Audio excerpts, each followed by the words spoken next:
How do I present my technical expertise to gain trust? This is the topic of today's Ask Me Anything video.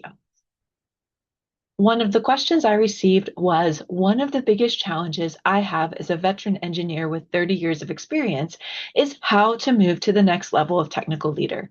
I find the advice and stories that most provide would require me to go back in time and join a fraternity at MIT or similar impossible to replicate activity. I want to know how to present my subject matter expertise in a way that gains trust and make sure I am able to communicate effectively in meetings. I'll never get to the C-suite if the only way I get to speak is literally by interrupting other people. And so in episode 1 of this series, because this is a big question to unpack, so we're going to give it to you in multiple videos here, we unpacked the first part of this. So the question around how to move to the next level of technical leader. You can check that out. I'll drop the link below this video with episode 1. And in episode 1, one of the things we talked about was I introduced you to the She Leads STEM Catalyst method and the 4 legs of the stool: competence, visibility, and trust that you need to advance to higher level positions in STEM. Today, we are going to focus on the next piece of this question: how to present my subject matter expertise in a way that gains trust. And you won't be surprised when I share that the trust piece of this is part of our 3-legged stool. Okay, so let's just jump right into it now. Part of the challenge here is prove it again mode. So you know your stuff, you're technically competent, but you struggle to get buy-in with your ideas. You may feel like people are questioning your competence, and we know this happens to women in male-dominated fields like STEM in particular, in part because of unconscious bias. Sometimes it's straight-up sexism. But what this does is it creates a catch-22 for you, because you cannot actually get someone to trust you solely by always being right, by proving that you are the person with all the technical answers and that you know what you are doing. Now, if you're at all doubtful about this, if you're thinking, Stephanie, that sounds good, but I really do think if I had all the right answers, that it would be easy to get buy-in on my ideas, build consensus, get people to agree with what I want to do. Here's what I want you to imagine. I want you to imagine someone who is at the opposite side of the political spectrum of you. Someone who doesn't share any of your values on the political side. And I specifically chose this example because it tends to be very polarizing and easy to imagine. So let's say that person on the complete opposite side of the political spectrum of you puts together a logical, well thought out plan for how to make maybe your city or town a better place. Now, they present this plan to you, and they ask for your buy-in. And then you proceed to ask them all the questions because you don't trust them. You don't trust their plan because you don't trust the person behind the plan. Now, this happens at work too. And by falling into the trap of feeling like what you need to do is prove your technical chops to always be right, and especially if you are walking into the room because you've had maybe some traumatic experiences in the past, you have a chip on your shoulder about needing to prove yourself, what you're actually doing is the exact opposite of what you need to do if your goal is to present your expertise in a way that gains trust. So then how do we get out of this prove it again mode? What do we need to do? Well, we're going to go to the world of psychology, where research shows that nonverbal communication cues like body language and tone of voice play a significant role in how people evaluate trustworthiness and competence. In other words, the perception of your trustworthiness and competence is largely coming from how you communicate. You've probably heard the adage that words are only a small part of your communication. It's estimated that only 7% of our communication is via words, and the rest is through tone, body language, and energy. And so this is why, if you've ever had the experience of crafting a presentation that is extremely compelling from a logical, data-driven perspective and have it fall flat, Often this is because you presented it in a way where the nonverbal cues did not scream, I am competent and trustworthy. Now, again, we have good news here is because now that we know what the real problem is, we know how to fix it because there is psychological science behind what people look for in cues that we can grab to demonstrate our warmth and competence in those sorts of situations. So, what do people look for in cues? Now, this is coming from Dr. Amy Cuddy's research in this area. To be clear, it does not only apply to women, it applies to all genders. They did mixed gender studies on this. But what they found is that people really only look for two types of cues, especially if we're talking about the workplace environment. The first cue is warmth, where they ask themselves internally, can I trust this person and what are their intentions toward me? The second cue is competence. Can they enact those intentions? Now, the order here is really, really important. Just like the example I just shared with imagining someone on the opposite side of the political spectrum as you. People don't really care if you're competent until they have decided if they can trust you. And so what we often find is that for women in STEM in particular, when we fall into this prove it again trap, where we feel like we have to prove that we know what we're doing, prove our competence over and over and over again, this can cause us to over-index on our competence, especially if we are experienced. And it can cause us to neglect the warmth cues that we need to demonstrate for people to be able to kind of get consensus and get buy-in on our ideas. So let's take each of these one by one, because it turns out there's not an infinite number of things you need to do in terms of how people perceive the different cues. There's actually only 3 warmth cues and 3 competence cues that you need to show. And you don't need to show all of them all the time. You can pick which ones are appropriate for your situation. So let's dive into both of these, starting with the warmth cues. Because again, remember, I shared earlier, you have to demonstrate the warmth cues before people will care that you are competent. And this is particularly important if you're like presenting or meeting someone for the very first time where they have no prior knowledge of you. If you're working on a team where you have shown warmth cues in the past, you can walk into that meeting and focus solely on the competence piece of this. But if people don't have a lot of experience of you, we need to be very intentional about demonstrating the warmth cues. Otherwise, we get the backlash that is super common to women in STEM of things like, oh, she's really competent, but I really don't love working with her. Or she's cold, she knows what she's doing, but she's just not the best teammate. Things like that. Okay, so warmth cue number 1 is to smile. Now, this has to be genuine. If you don't normally smile, don't force it. A smile that reaches your eyes is what we were after for genuine. And people know, their unconscious knows if you're just smiling with your mouth, but not your eyes. If you're smiling with your eyes, you'll have these like little crinkles in the corner of your eyes.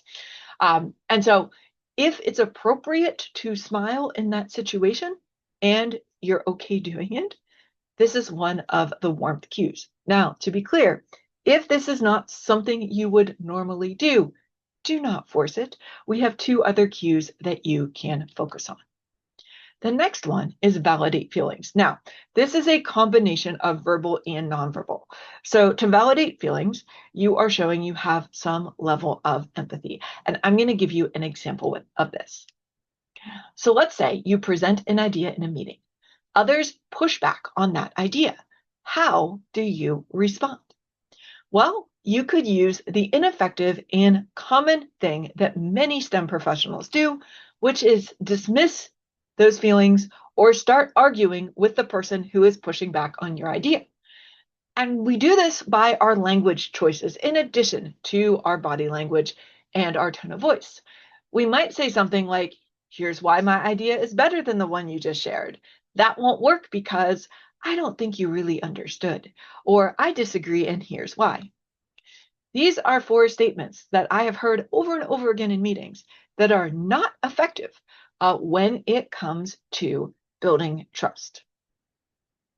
What you want to do instead that is effective in building trust when something like this happens is to validate and address the feelings. You could say something like, tell me more about your concerns. So the tell me more acknowledges that you have heard someone's concerns and you're getting curious about what's going on there. You could also say, I hear your concerns. What would need to be adjusted in my idea to alleviate them? So here you both validated your feelings and you steered the conversation in a direction where we can take your idea, make it better, and you can get buy-in on it.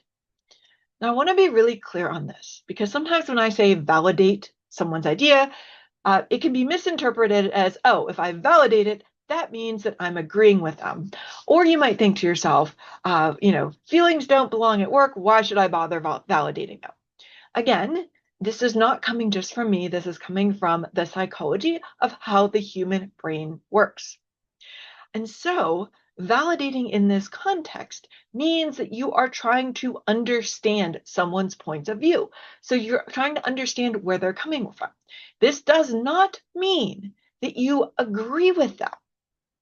It's much more about trying to understand. Okay, so the third cue is using a confiding tone. Now, as I shared earlier, we're not going to use all three of these warmth cues in all situations. Using a confiding tone is going to be much more appropriate for a one-on-one situation than it would be for a group situation for most technical professionals. You know what one sounds like. And this aligns with other research as well. For example, Brene Brown's research related to vulnerability. And so again, you don't have to use all of these all the time. Pick one or two as is appropriate to your situation, and just pay attention to making sure you are balancing your warmth and competence cues. So now let's talk about competence cues. What are the three things you can do to showcase those cues? Number one is posture. So stand or sit up straight. If you are in a virtual meeting, like this conversation I'm having with you right now, I encourage you to stand, especially if you identify as a woman, for any calls that are important. So if you are presenting on a call, I encourage you to stand up. Why? It naturally helps your posture be more straight. It also has the added benefit of allowing you to project your voice because your diaphragm is not compressed as it would be when you're sitting down. So you sound more confident, you sound more assured in addition to standing, or in addition to your posture being straight when you are standing up.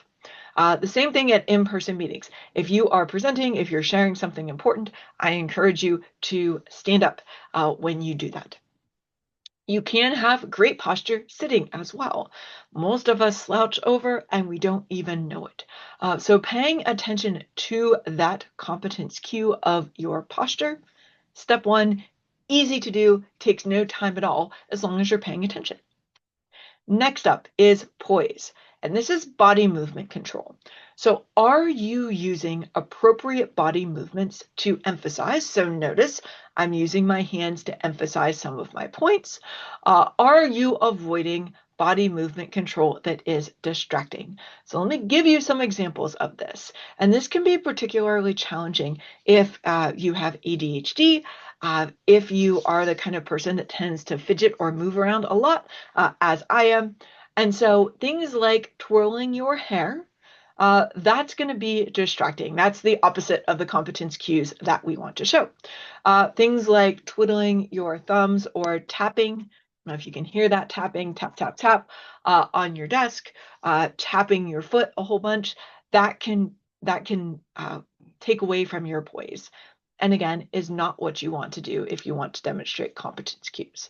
And so again, the question is, do you have control of your body movement? Are you being intentional about it? And this isn't that you're sitting there like a robot not moving. Like that's not poise either. What we are after is, are you using appropriate body movement where you need to? Okay, and then finally, take up space. And so taking up space can be anything from taking up space on your Zoom screen. So if you can see my little video on this, you will notice that my head is about 1 inch from the top of the screen, I'm taking up a fair amount of space within the screen. I want you to contrast this. Let me step back. And if I go over to the side here, where now, and I cross my arms, and I'll talk about crossing your arms in a minute. Now I'm taking up a much, much smaller amount of the screen. Your unconscious brain is thinking that I am less competent right now. Just because of where I went on the screen, I'm taking up much less space that compared to if I'm over here and, like I said, using my hands appropriately to chat. Now, why is that? Part of this, and this is your competence cue hack, is because open body language is a competence cue. So what do I mean by open body language? Is that my feet are shoulder width apart. My hands are kind of out. They're not crossed. So this crossed arms thing is closed body language. Again, that's the opposite of warmth and competence. And so you can use open body language to help take up space and demonstrate not just your cues, but that you are engaged in the conversation. There are a couple examples of this that you can see up on the screen. Notice feet shoulder width apart. This is why if you are sitting at a place and you're like crossing your legs, that's not taking up space. So under the table is fine. But I would encourage you, if you are in a place where people can see your legs, you may need to over-index on other competence cues if you want to sit there with crossed legs. And again, crossed arms. That, again, does not help with the competence cues. We want to have kind of relaxed arms at our sides or arms out, as you can see with these pictures. Now, again, both cue types are needed to present in a way that gains trust. And when you focus on these cues, you break that prove it again cycle by addressing trust, which many technical professionals simply not do. This prove it again trap is super common, especially for women in male-dominated fields, and it's common for all genders. If you've ever worked in a place or been on a team where you feel like, I don't belong, I'm the only one like me, and I need to prove myself over and over and over again. So your challenge is to practice one warmth cue and one competence cue in your next meeting. Pick one of the three I just shared and use it where it's appropriate. Watch what the effect is for you. So today, we've focused on this part of the question about how do you present my subject matter expertise in a way that gains trust. I would love to hear any comments or questions you have on what I just shared. Drop them in the comments below this video. Okay, so today we talked about how to present your subject matter expertise in a way that gains trust. If you didn't see the first video that kind of gave the overview of the trust, visibility, competence legs, go back and watch that now. I will drop that into the description below this video. The next two videos are going to focus on the visibility leg. And so if you have struggled to be visible, especially in meetings, you are not going to want to miss those. So video 3 is going to talk about how to communicate effectively in meetings, and video 4 is going to specifically talk about how to speak up without interrupting people. I hope to see you there. And again, just drop any questions you may have into the comments below this video.